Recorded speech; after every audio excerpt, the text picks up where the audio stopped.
तो ये guys, welcome back to my channel. कैसे हैं आई होप आप सभी अच्छे होंगे और आप सभी अपनी जो यूपीपीसीसी की जो तैयारी है वो भी अच्छे से कर रहे होंगे। और 12 अक्टूबर को प्री का एग्जामिनेशन है, तो आप सभी की तैयारी अच्छे से ही हो रही होगी, ऐसी आशा करते हैं।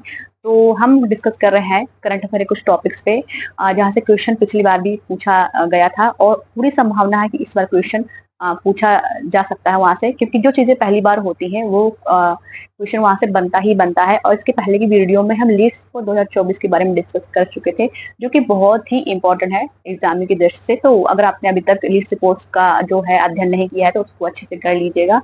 आज हम जिस टॉपिक को डिस्कस करने वाले हैं वो रहेगा हमारी जातीय जनगणना, जिसकी की अनुमति केंद्र सरकार ने दे दी है। तो क्योंकि ये पहली बार हो रहा है, जातीय जनगणना इससे पहले नहीं हुई है, तो ये टॉपिक हमारा इंपॉर्टेंट बनता है। और अगर हम जनगणना की बात करें तो सबसे पहली जो जनगणना हुई थी 1872 में हुई थी लॉर्ड मेयो के समय, और 1881 थी हमारी नियमित जनगणना होने चालू हो गई थी। और इस जो हम डाटा पढ़ते जनगणना वो हमारा 2011 के डाटा के अनुसार क्वेश्चन पूछे जाते हैं। लेकिन अब हम किसका डिस्कस कर रहे हैं? जातीय जनगणना, जो कि ये पहली बार हो रही है और केंद्र सरकार ने इसकी अनुमति प्रदान कर दी है। तो ये जो टॉपिक है वो हमारे एग्जाम की दृष्टि से इम्पोर्टेंट हो सकता है। तो चलिए आज हम इसी टॉपिक्स पर डिस्कस करेंगे। और मैं आपको बता दूं कि जो मेरे नोट्स है वो मेरे खुद के बनाए हुए नोट्स हैं, खुद के हाथों से बनाए लिखे हुए। तो जो हमारा डिस्कस करना है वो करना किससे? जातीय जनगणना पर, जिसको केंद्र सरकार ने अनुमति प्रदान कर दी गई है। आप देखते हैं जातीय जनगणना से आशा क्या है? देश भर के विभिन्न जाति समूहों की आबादी को संरक्षण करना। ठीक है, आबादी का संरक्षण करने का जो मोटो है वो है। ये एक संवेदनशील लेकिन महत्वपूर्ण जनसांख्यिकीय अभ्यास है। केंद्र सरकार ने आगामी जनगणना 2027 में जातियों की गणना का ऐतिहासिक निर्णय लिया है, जिससे सामाजिक न्याय की नीतियों को नई दिशा मिल सकेगी। ठीक है, 2027 में होगी, ये आपको याद रखना है। महत्वपूर्ण क्या, जो जनगणना है वो संसूची का विषय है। सूची किसमें? कौन से? 7वीं अनुसूची में।